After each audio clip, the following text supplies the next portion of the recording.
Time 9.709, a new meet record, and a Safa Powell in the season's best 9.85. Out the blocks, as you can see there in those yellow spikes, there is a Safa Powell pushing his way, looking nice and bouncy, no problems there.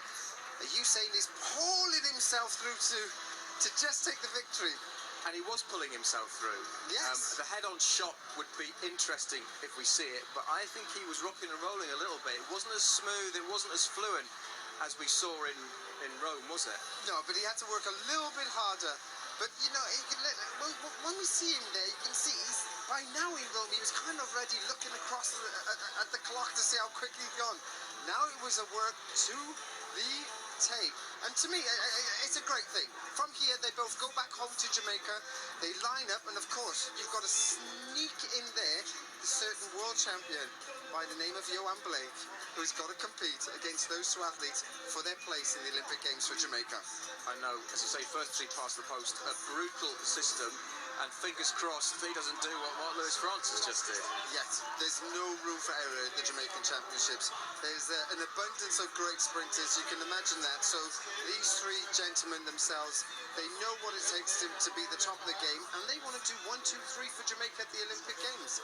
We shouldn't forget Marlon Devonish. He was in that field, he didn't do too badly.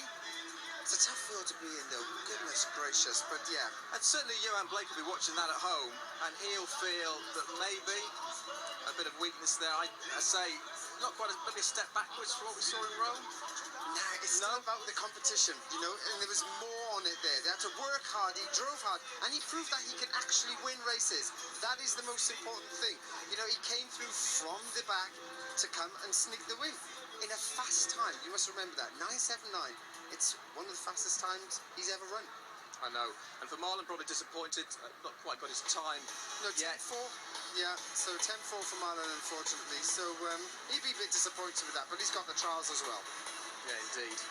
Some great shots there, and I think the luckiest girl was the girl who nearly got knocked over, but he caught her at the end. And there you go, look at that. Grab those flowers with a big smile.